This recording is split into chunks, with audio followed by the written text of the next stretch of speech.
Hey everyone, Savage here, and I'm going to start my own political series, just the 5 biggest news items of the week that I find the most interesting from a more moderate standpoint. I'm politically moderate, but I'm tired of all of the politically charged rhetoric going out there. It's either they agree with everything the Republicans do or with everything the Democrats do. And so without further ado, let's go ahead and get started here.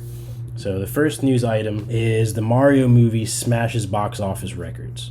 And so I have an article here from Axios by Sarah Fisher. Mario Bros. Movie smashes box office. For Mario Bros. Movie blew past expectations in its weekend debut, bringing in a whopping $377 million in global box office sales and $204 million in domestic sales. Now, why is this? So the main reason, I saw it over the weekend, and it's fucking phenomenal. It's fantastic. It's a nice family-friendly movie that the whole family can enjoy, that doesn't push its woke political ideology garbage onto you. Just lets you enjoy a nice movie that stays true to the source material, expands upon the Mario universe, and it's just an awesome way for families to come together. I saw it with my whole family, and everyone loved it. It came out on Easter weekend, which is a very smart move by Nintendo. Very smart move by Nintendo to put it that weekend. And this just shows, follow the money. The money speaks. And people are tired, sick and tired, of going to see a Disney movie and having a political agenda attached to it. Remember that debacle a couple months ago where the people at Disney were literally talking about their gay agenda, that they have a gay agenda and they're going to push this stuff. Now, I have no issue with gay people. I have plenty of friends that are gay. Gay people are awesome. Everyone deserves life, liberty, and the pursuit of happiness. But you don't need to push this stuff on kids. Let kids discover it for themselves. If they're gay, it's way more accepted now than it was in the past. In the past, you wouldn't be able to talk about it with people for fear of being judged, but that's simply not true in today's day and age. Gay people are more accepted than ever, and so let kids discover it for themselves and stop trying to push this on them. And I think that shows. The Mario movie is done amazingly, and everyone should go see it. Highly recommend it. So the next news item on the docket here is kind of in the same vein. So Bud Light's losing a lot of sales strictly because they decided to have a biological man who identifies as a woman,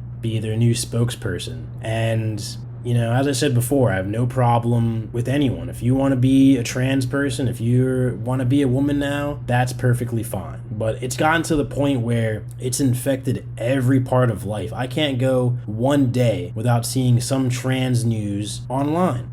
There's not that many people that are trans, and if there are, and if there's an increasing number of people that are trans, it's because it's all people see, and it's an agenda that's being pushed by the political overlords or whoever the hell it is, and I quite frankly am sick of it. I'm not sick of the people can do whatever they want, but I'm sick of this ideology being shoved down our throats. I thought it was pretty funny. Kid Rock started shooting the Bud Light cans. I thought that was hilarious. I like beer. I'm going to switch over to Miller. I've been on countless dates, and not to sound sexist or anything, but it's just the truth. Love all people. But I've been on many dates, and I like to go to breweries. They're just cool. A lot of places have live music. They're just really nice, cool spots for dates. And 99% of the time, the girl I'm with is like, do they have any seltzer? I don't really like beer. Is there seltzer here? And so I try to pick spots that have seltzer or other options. And why is this? Well, beer makes you fat, gives you a beer gut, and women are more concerned with how they look, whether that be societal pressure. That's just how it is. Dad bods are in, so men don't give a fuck. We're gonna be chugging beer all day because women love dad bods, But women have more of a social pressure to be fit and look thin, and so most women don't drink beer. They prefer a vodka water, tequila, whatever the hell it is, or just sweeter drinks. That's just how it is. So it just confuses me why they would choose a woman, even though it is a man, as their spokesperson for beer. Wrong target audience. You really fucked up there, and it's gonna show, and it has been showing in their sales numbers. And I personally am just gonna switch over to Miller Lite. I don't need to be purchasing any Bud Light. There's plenty of other beer. I like IPAs the most, which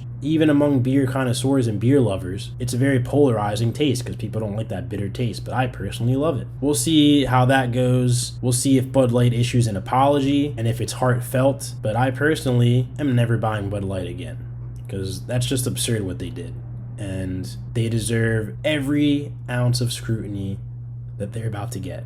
So I'm going to get a little bit more political here for the third topic. DeSantis gets a warm welcome in Ohio. And I'm going to go ahead and pull up an article here from NBC News written by Henry J. Gomez. Ron DeSantis receives warm welcome in Trump-friendly Ohio. Republicans in Ohio, a state where Donald Trump won twice by healthy margins and has enjoyed enormous political influence, greeted Florida Governor Ron DeSantis warmly on Thursday. And so I think this is important because DeSantis is the leading Republican candidate in the upcoming primary election against Donald Trump. Do I think he's going to beat Donald Trump? Hell no. But it's important that he runs because you're forgotten in the news like that. And he needs to stay in people's consciousness and show the communities that he goes to visit, Ohio, Michigan, wherever the hell he goes, whichever state he goes, that he's a man of the people and that he cares. And it's important to go to those rallies, not just for the speeches, but to meet people afterwards, shake people's hands, talk to Americans, understand their struggles, and they will remember that. And if he doesn't win in this election, he's going to be a damn good candidate for the next election in 6 years or so. And so I think it's very important that he runs. And Ron DeSantis has proven to be a strong leader, especially with all of the COVID stuff a couple years ago. He received a lot of scrutiny for that, and Florida as well. And lo and behold, 2 years later, he was right. He was right. And that's why people are moving en masse out of New York, out of California, because they're sick of it. They're sick of the authoritarian government telling them they can't go outside and they can't run their business, but yet, because it's not an essential business. But I remember Hollywood movies still being filmed. They just had to go eat outside. But restaurants, I saw there's a TikTok video, there's a restaurant that tried to open right across from a movie shoot, and they wouldn't open, even though they put outside seating, and California wouldn't let them open. And that's ridiculous. And if anyone knows anything about Florida, it's that it's a tourist-based economy. It relies on people going out to restaurants, people going out to the beach, people going out places, going to Disney, etc. And DeSantis knew this. Every state's different, and you have to govern it differently. What worked in Florida doesn't necessarily work in California or Idaho or Nebraska. And so you just have to weigh these things. But to think that the same rules and regulations works for every single state is just absurd.